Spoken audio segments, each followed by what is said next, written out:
I don't think this season is asking me to be sad. And I don't think it's asking me to be joyful either. I think this season is asking me to notice what doesn't fit anymore, to notice what I'm no longer forcing, to notice who I am when I'm trying to feel the way I used to. And I have a feeling that someone who is listening to this right now might be noticing the same thing. You're listening to Purpose, Not Pity, a space for stories that hurt, heal, and remind you that you're not alone. I'm Erika Hernandez, storyteller, bonus mom, grieving mother, healing human. This isn't a podcast about having it all figured out. It's about what comes after life breaks you open, whether through loss, heartbreak, disappointment, or unexpected shifts that changes everything. It's about showing up in the middle of the mess, rebuilding piece by piece, and choosing purpose, not pity. Whether you're deep in your own grief, trying to find your voice again, or just searching for a little light in the dark, this space is for you. Let's talk about it, all of it. This holiday season feels different. Not worse, not heavier in the way people expect a grieving mom to feel. Not better, but just different. And to me, that distinction really matters. Because when something feels worse, we tend to rush and fix it. But when something feels different, most often than not, we are obligated to have to sit with it. As a child, I loved Christmas. I really did. My mom made it magical in the best ways she knew how. From Christmas shows to breakfast with Santa Claus in Atlantic City and walking through New York to see the store windows. And yes, I got everything I wanted, probably out of guilt, probably because I was an only child raised by a single mom. But looking back now, it wasn't just about the gifts, it was the effort and it felt intentional. Then I became a mom and the holidays changed.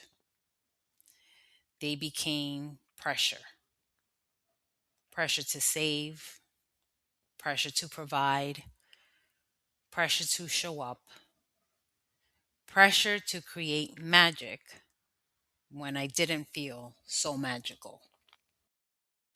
As a single mom with two kids, Christmas was hard, even with my family showing up for my children in areas that maybe I couldn't fill financially.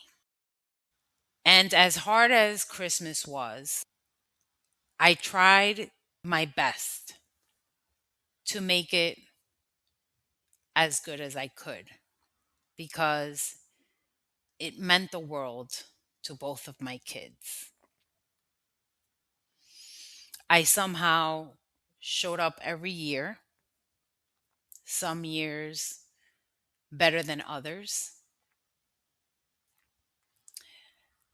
But behind the scenes, there was seasonal depression, there was guilt, and there was exhaustion. I tried to mask it, but when I look back, I don't think I did a very good job in masking it. Then Jovan passed. The first Christmas after he passed, I couldn't be still. I needed to do something. There was a pressure and an urgency for me to do something in his honor because of his love for the holiday. I got on social media and asked my followers for gift cards. I took those gift cards, went to the mall, I handed them out to complete strangers, not knowing whether they needed it or not. The intention was good, and the kindness was definitely there. But something about it didn't feel aligned. It felt like movement without meaning. The second Christmas was quieter, harder in a different way. It was just me and Naziel, and the loss was present in every part of the day. The numbness had subsided. The glimmer of hope that Jovan would run through the front door had vanished. The realization that Jovan would never be with us for the holidays again was real, and we felt it. We cried as we opened gifts, other than a little tree I got at the dollar store. There were no real decorations. I was unemployed, so there was very little money. I made us some homemade French toast. We unwrapped a few presents. But more than anything, there was absence. It wasn't festive, it was heavy. It was us getting through the day, surviving. This year, I thought it would be different again. I had plans, big ones. I wanted a big Christmas tree, lights, ornaments. I wanted to decorate every inch of my new space. I told myself this was how I was going to honor Jovan this year. But the more I sat with it, the more I realized I didn't fully understand why I wanted to do it. Was it really about honoring him, or was it about wanting to feel something again? Was it even about the holidays? Or was it about being in a new space and wanting to mark it somehow? I didn't have answers, and I still don't. So I decided not to force it. I put a Christmas wreath on my front door. I took out Jovan's little Christmas tree and placed it next to his urn. And instead of feeling disappointed, I felt content. Not joyful, not sad, just settled. And that's when it hit me. This season isn't asking me to feel the way I used to, whether that was good or bad. It's revealing who I am now.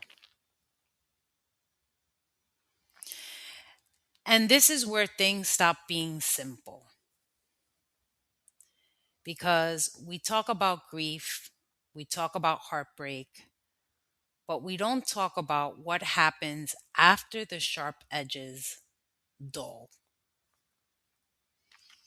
When life looks somewhat stable again, when the crisis isn't loud anymore, when you're not falling apart, but you're also not sure what you're building yet. Because that's where things get a little confusing. I like to call it the messy middle. Because you can be healing and still feel unsettled. You can be grateful and still feel lonely. You can be proud of yourself and still feel disconnected from the version of you that used to belong everywhere. And the holidays expose that faster than anything else. Not because of the decorations or the music or the dates on the calendar, because the holidays carry memory, they carry expectations, they carry roles we used to play without thinking. And suddenly, those roles don't fit. And for me, it's not that I don't care, it's not that I'm bitter, it's not that I've given up on joy. It's that I don't want to perform a feeling I'm not actually in. And I know I'm not the only one. I know there are people listening to this who are showing up to family dinners and realizing they don't recognize the version of themselves everyone expects. There are people smiling through conversations that feel like they're happening in a different language. There are people who are doing quote unquote fine, but quietly asking themselves, why do I feel so out of sync? This isn't something to fix, it's something to understand. One of the biggest lies about healing is that once you're no longer in survival mode, everything is supposed to click. That clarity shows up fully formed, and that joy returns the same way it left. But unfortunately, that's not how it works. What actually happens is this slow identity shift. You shield pieces without realizing it. You stop reacting the way you used to. You stop forcing yourself into spaces just because you're invited, and you stop apologizing for your quiet. And then one day, usually around a season like this, you notice the gap between who you were and who you're becoming. That gap can feel lonely. Even when life looks good, even when you're safe, even when you're doing better. And this is important because we're not falling apart. We're just living without the identity that used to hold everything together.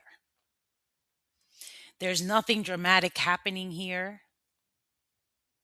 It's just a quiet realization that the old way of being no longer works for you. This year, I skipped things I used to feel obligated to attend. Not because I was isolating, but because I didn't need to prove anything anymore. I didn't need to show up as a version of myself people recognized. That's not detachment, that's discernment. And a lot of people confuse the two. We're taught that healing looks like re engaging, smiling more, participating, saying yes again. But sometimes healing looks like staying home, letting a season be quiet, choosing simplicity over performance.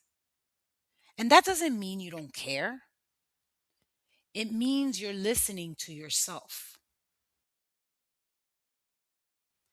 I think what's actually unsettling about this season isn't the sadness, it's the absence of urgency. I'm not scrambling anymore. I'm not trying to fill the space. I'm not forcing meaning where it hasn't yet landed. And that's new for me.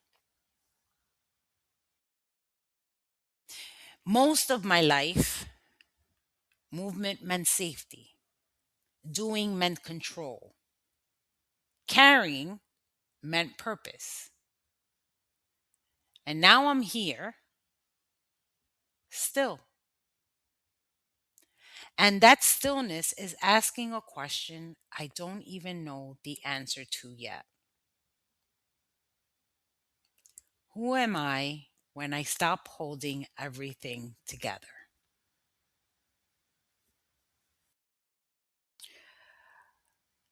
What I don't have yet is language.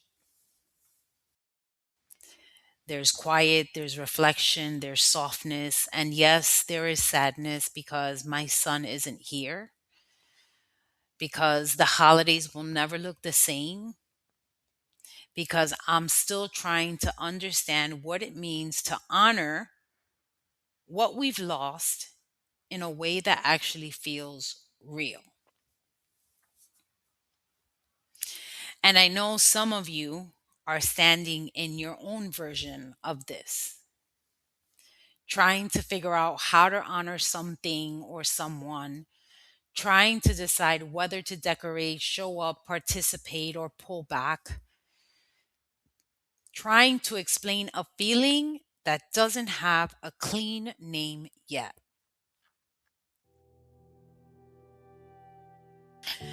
And I'm sorry because I don't know what the right answer is. Not for me or for you. I don't know if meaning comes from action or from restraint.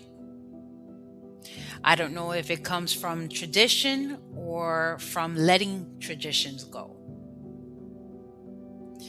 I don't know if it comes from doing more or finally doing less. But what I do know is that we don't have to force it. We don't have to perform healing. And we definitely don't have to rush understanding just so the moment looks right from the outside. This season feels quieter for many of us. Quiet, not empty. And maybe this is the part we're meant to walk through together. Not necessarily to fix it or explain it, but just to sit with it long enough to hear what it's trying to teach us. As the year closes, I'm not tying anything with a beautiful fancy bow. I'm allowing myself to not know yet. And if you're there too, in the in between, in the quiet, in the mess, you don't have to carry it alone.